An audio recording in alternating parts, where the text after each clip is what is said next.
Saudara, genangan air di Medan, Sumatera Utara makin tinggi. Gubernur Sumut Bobi Nasution Kamis malam kemarin turun langsung mengevakuasi dan mengantarkan warga ke posko Gedung Bulog sebagai tempat perlindungan sementara. Gubernur Sumut Bobi Nasution membawa berbagai bantuan untuk korban banjir. Tak hanya membawa bantuan yang dibutuhkan warga terdampak banjir, Bobi juga turun langsung mengevakuasi warga pada Jumat dini hari hingga pukul 3:45. Warga dievakuasi karena banjir makin tinggi. Korban banjir juga diantarkan ke posko Gedung Bulog sebagai lokasi tempat perlindungan sementara.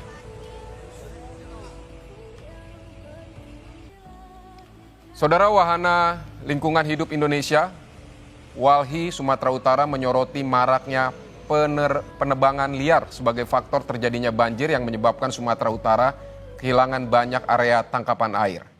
Informasi selengkapnya kita sudah terhubung melalui sambungan Zoom dengan Ketua WALHI Sumatera Utara, Rianda Purba. Selamat siang, Mas Rianda. Ya, selamat siang, Bang. Baik, jadi apa fakta yang ditemukan WALHI mengenai faktor dari bencana yang saat ini terjadi di Sumatera Utara? Nah, yang kita temukan itu kita sebutkan pertama yang paling parah itu di Batang Toru ya, Bang. Di Batang Toru, Kabupaten Tapanuli Selatan, Tapanuli Tengah, dan Tapanuli Utara. Nah, di wilayah ini, Bang, itu ada ekosistem hutan rimba terakhir kalau kita sebutkan yaitu Harangan Tapanuli atau biasa disebut ekosistem Batang Toru. Nah, ini merupakan hutan yang punya fungsi hidrologis penting bagi lingkungan hidup dan bagi keseimbangan hidup antara manusia dan alam. Nah, perlahan kita analisis dalam 9 tahun terakhir 2000-an hektar hutan di sana itu sudah terdegradasi dan rusak, Bang. Nah, itu akibat pembangunan infrastruktur PLTA Batang Toru ya kita sebutkan di sini. Kemudian ada pertambangan emas, kemudian juga pembukaan lahan, itu alih fungsi lahan hutan menjadi eh, kelapa sawit, kemudian juga menjadi perkebunan kayu rakyat yang kerjasama dengan antara masyarakat dengan PT Toba Pak Lestari serta penebangan-penebangan yang bukan hanya ini Bang, bukan hanya ilegal Bang, tapi juga yang legal juga itu berkontribusi Bang.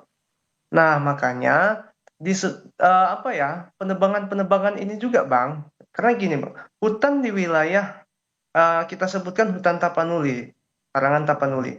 Nah, hutan di sana itu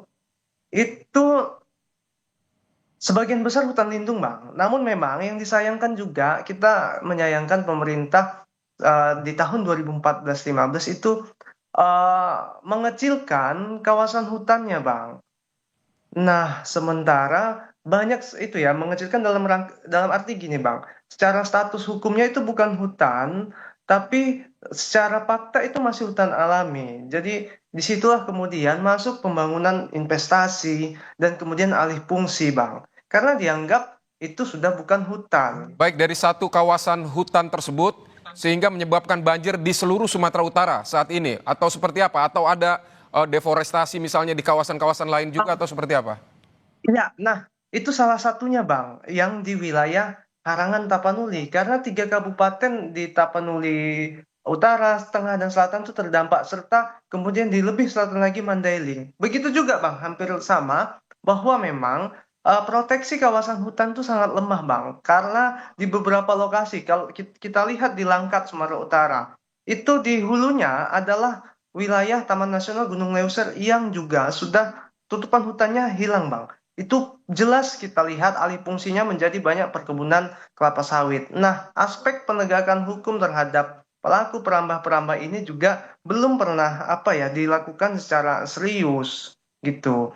Nah, juga kalau di wilayah Medan yang wilayah tangkap air ya zona hutannya adalah wilayah Taman Hutan Raya Sibolangit, kemudian sebagian juga Langkat dan Kabupaten Karo.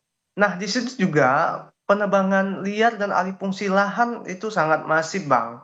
Kemudian di wilayah Serdang Bedagai hingga kemudian wilayah-wilayah di selatan apa ya di tenggara hingga ke selatannya Sumatera Baik, Mas Utara, Bang. Rianda, apakah Yang tadi saya Walhi sebutkan. pernah mengungkap potensi resiko bencana ini sebelumnya kepada pihak-pihak terkait dan apa yang harus dilakukan saat ini menurut Anda? Nah, kita pernah menyampaikan itu kepada pemerintah-pemerintah di kabupaten di Sumatera Utara, juga kepada pemerintah provinsi. Kenapa pentingnya perlindungan hutan, baik melalui kebijakan tata ruang hingga kemudian secara konkret bersama masyarakat di desa-desa sekitar kawasan hutan. Nah, langkah konkretnya sebenarnya Bang adalah tentu kalau yang pertama adalah kita turut berduka cita ya terhadap penyintas dari dampak banjir ini. Nah, langkah konkret ke depan adalah eh, bagaimana melindungi, memproteksi hutan, merestorasi hutan-hutan yang rusak, Bang, saat ini. Itu bisa bekerja sama dengan masyarakat desa, karena kita bekerja sama dengan masyarakat di desa-desa sekitar kawasan hutan. Kebanyakan masyarakat tuh sangat ini, Bang, sangat arif gitu, dan bahkan mau. Terkhusus memang mereka yang tinggal bersinggungan koeksistensi dan antara Baik. masyarakat, hutan dan alam serta satwa-satwa liar itu sadar terhadap dampak-dampaknya di sana gitu. Nah, memang namun yang kita sayangkan adalah selama ini pemerintah cenderung masih tutup mata ya. Justru hutan tersebut dirubah-rubah itu secara fungsi Baik. administratifnya ini non hutan, yang hutan menjadi non hutan, yang non hutan desa-desa itu menjadi hutan. Baik, Nah, Mas ini Mas seringkali Rianda, Bang, ini kan tanpa di ada kawasan verifikasi. Sumatera Utara juga banyak hutan Kenapa? dan juga perbukitan. Nah, selain tadi yang Anda sebutkan lokasi-lokasi yang sudah terjadi deforestasi dan pembangunan infrastruktur, apakah ada lokasi-lokasi lain yang berpotensi juga jika ini rusak maka akan berdampak sama di daerah-daerah lain? Ada Bang, kalau untuk di Sumatera Utara itu salah satunya di apa ya, di hutan kita sebutkan termasuk masyarakat bilang itu hutan Dolok Simbolon Bang di wilayah Kabupaten Serdang Bedage Simalungun di perbatasan itu. Nah, hutan itu biasanya hampir setiap tahun itu membanjiri wilayah Serdang Bedage Bang, dan ini mulai terdampak. Dan kebetulan juga wilayah hilirnya adalah kampung saya, kampung halaman saya. Hampir setiap tahunnya itu terdampak banjir. Nah, di situ juga masif pembukaan dan alih fungsi Bang, hutan menjadi perkebunan-perkebunan gitu, perkebunan sawit.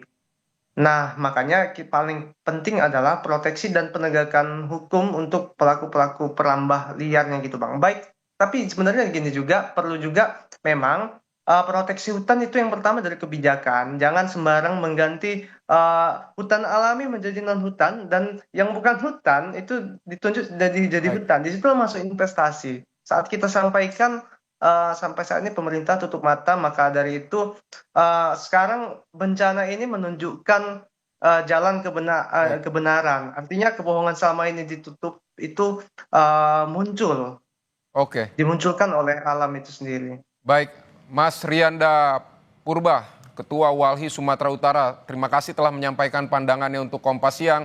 Semoga faktor-faktor yang Anda sebutkan juga bisa didengar sehingga tidak terulang lagi bencana seperti ini. Terima kasih Mas Rianda. Ya.